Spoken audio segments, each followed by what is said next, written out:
American Civilization. Course description. This course is designed as a historical, thematic, and documentary introduction to American civilization. From a combined diachronic and synchronic perspective, the course will focus on the major social, institutional, and cultural aspects of American civilization from the colonial period to the present, grounded in the assumption that American civilization has been equally shaped by the old world, by the new environment, and by a sustained rhetoric of change and freedom.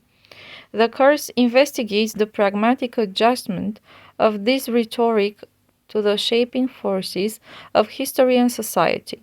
In doing so, it identifies such cultural paradigms as Puritan, democratic, nationalist, frontier, progressive, modernist, Cold War, postmodernist, and explains several apparently conflicting American values such as individualism, democracy, pragmatism, idealism. Counterbalancing a holistic view of American civilization, the course readings will span a broad range of cultural diversities, including racial, class, gender, religious, sexual, and regional differences. Course objectives: to explain America's exceptionalism, the American experiment, the first experiment to plant a civilization on almost virgin land in view of transforming it into something better.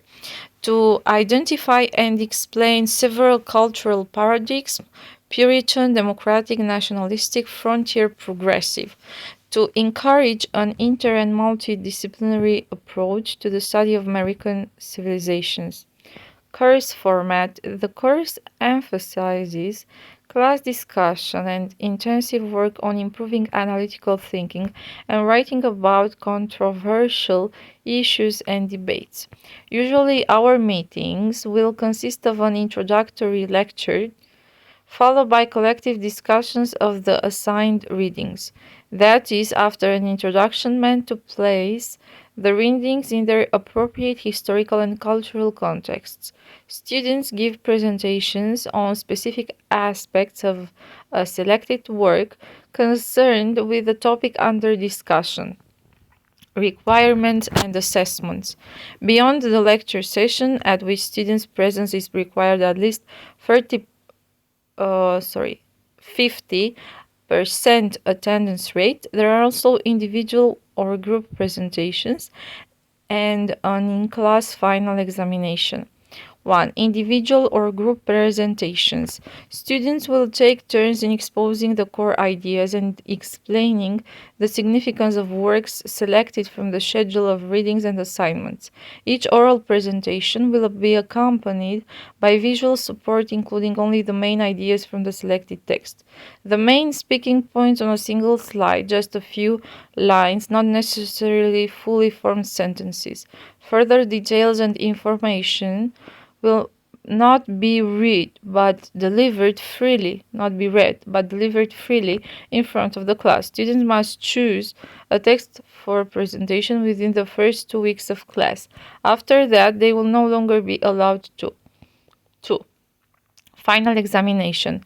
The in-class exam will consist of text commentary and short essay questions, being designed to test your knowledge and understanding of the course material. Grade breakdown. Individual or group presentation and in-class activity 20%, seminar 30%, final exam 50%. The grade in the final exam needs to be at least 5 or the equivalent. Readings and assignments. Week 1, Introduction to the course, the Colonial Period. Discussion, Nathaniel Hawthorne, The Scarlet Letter. Week 2, the Enlightenment, the Great Awakening, and the American Revolution.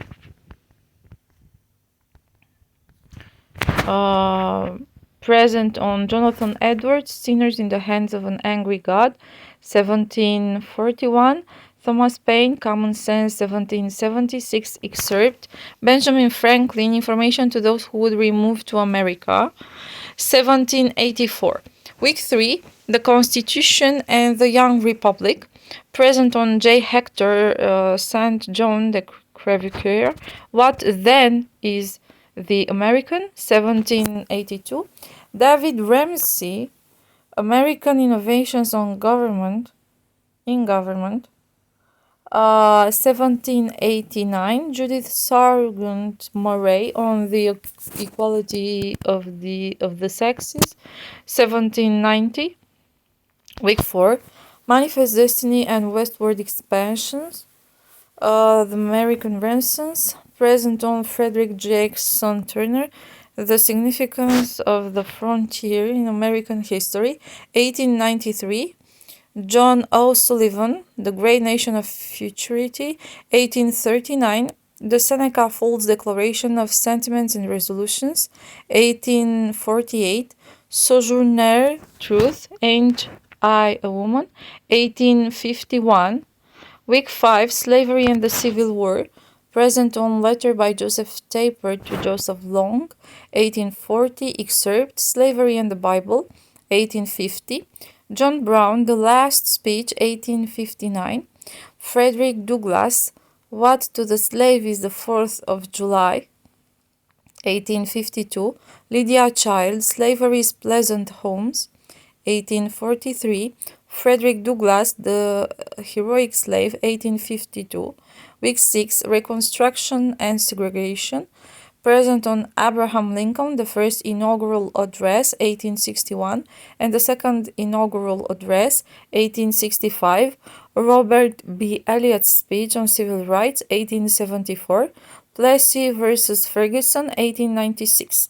Week 7, Industrialization and the Progressive Era, present on Lochner versus New York, 1905, Mueller versus Oregon, 1908, Hamlin Garland Under the Lion's Paw, 1891, Up Top Sinclair, The Jungle, Channel 5, 1906, Susan B. Anthony on Women's Right to Vote, 1872, Elizabeth K. D. Stanton, Home Life, 1875.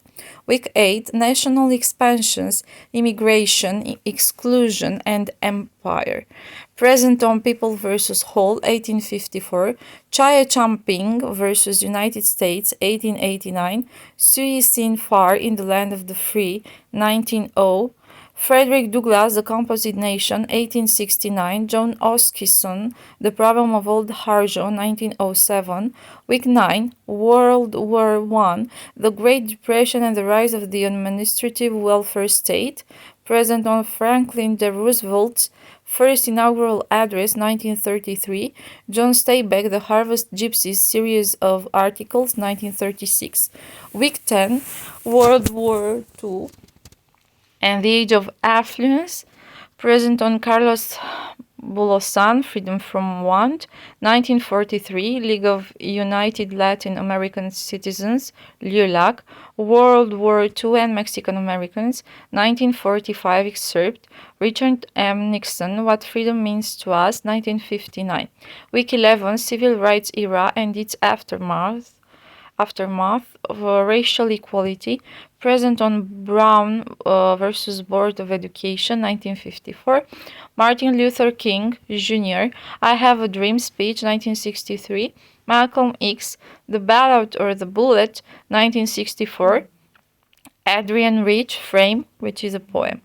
Week 12, Civil Rights Era and its Aftermath, Women's Liberation Movement, present on Griswold versus Connecticut, 1965, State versus Kelly, 1984, Roe versus Wade, 1973, Betty Friedan, The Problem That Has No Name, From the Feminine Mystique, 1963, Phyllis Schlafly, The Fraud of the Equal Rights Amendment, 1972. Week 13, End of the Cold War and the War on Terror, present on President Reagan, Evil Empire speech, 1983, Bill Clinton speech on signing of NAFTA, 1993, excerpt, Global Exchange, Seattle, Declaration for Global Democracy, 1999, Tuesday and After, New Yorker writers respond to 9/11, 2001.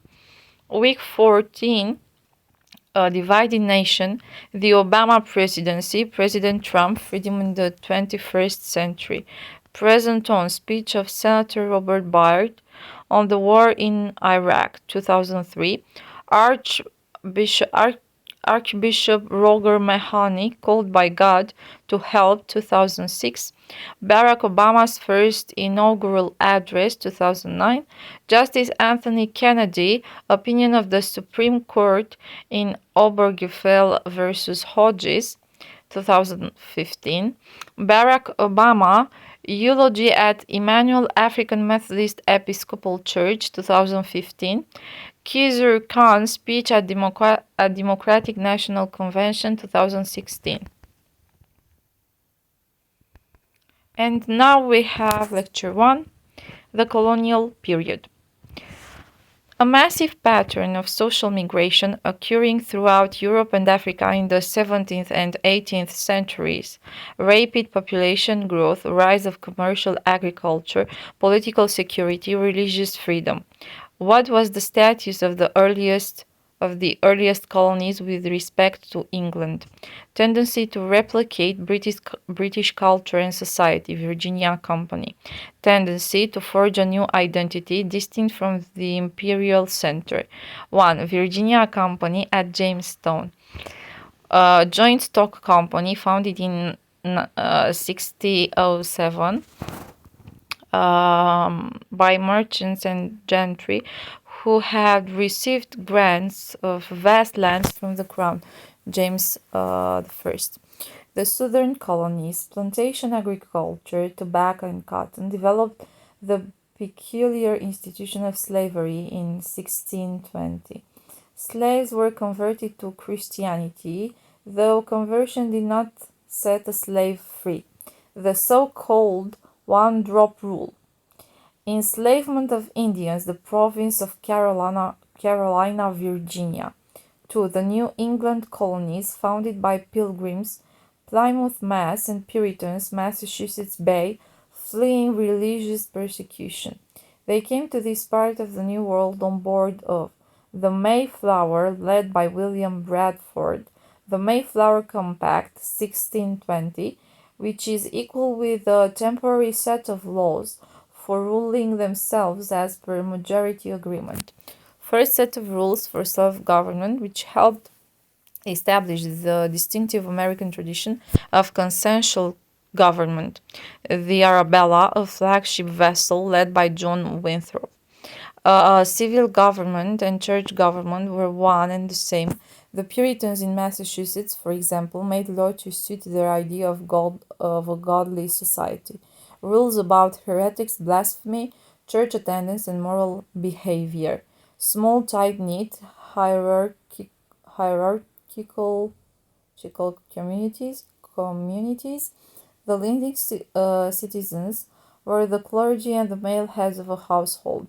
Courts acted as government institutions. In 1641, the May body of liberties united church and state by making the Old Testament part of the civil code. They made no distinction between sin and crime. Sins were not confined to sins of the flesh. They were also sins against religion. Many colonists had come to the New World to get away from religious persecution, but they believed that theirs was the one true religion, which gave them the right to persecute everybody else. Their historical mission, which is equal with God, had willed history to be meaningful and entered an agreement, a covenant with man. John Winthrop, 1588 to 1649, governor of May Bay Colony, for we must consider that we shall be as a city upon a hill. The eyes of all people are upon us, so that if we shall deal falsely with our God in this work we have undertaken, and so cause him to withdraw his present help from us, we shall be made a story and a byword through the world. We shall open the mouths of enemies to speak evil of the ways of God and all professors for God's sake. We shall shame the faces of many of God's worthy servants. The Puritan mind, which is a tragical a tragic view of human nature, the model Puritan community, the archetypal story of origins, of initial success, followed by strains and then a final resolution, all this revealing God's plan, the testing of the ideal, an idea by the actual, by experience. 1. Ye are the light of the world, the city that is set on an hill cannot be hid. Matthew 14.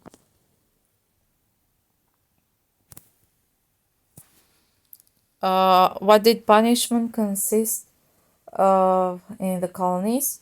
Fines, physical pain, whipping, shaming, sitting in the stocks, for example, branding with letter B for burglary, A for adultery, castration for slaves, or in extreme cases banishment or death by hanging, holding the wrongdoer up to public obloquy, public degradation.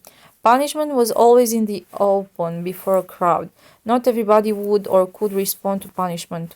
Witches. The Salem witch trials in the 1690s, which is equal with 19 people were executed, 2 died in prison, and one man, Gilles Corey, was pressed to death under rocks because he refused to plead or testify. Literary connection. 1. Nathaniel Hawthorne's The Scarlet Letter, 1850. There is evil in every human heart. Chapter 2.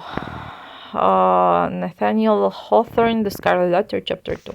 With almost a serene deportment, therefore, Hester Prynne passed through this portion of her ordeal and came to a sort of scaffold at the western extremity of the marketplace. It stood nearly beneath the eaves of Boston's earliest church and appeared to be a fixture there. In fact, this scaffold constituted a portion of a panel machine which now for 2 or 3 generations past has been merely historical and traditionary among us, but was held in the old times to be as effectual an agent in the promotion of good citizenship as ever was the guillotine among the terrorists of France. It was, in short, a platform of the pillory, and above it rose the framework of that instrument of discipline, so fashioned as to confine the human head in its tight grasp and thus hold it up to the public gaze. The very ideal of ignominy was embodied and made manifest in this contrivance of wood and iron. There can be no outrage, methinks, against our common nature, whatever be the delinquency of the individual. No outrage more flagrant than to forbid a culprit to hide his face for shame, as it was the essence of this punishment to do. 2. The thing for the 2.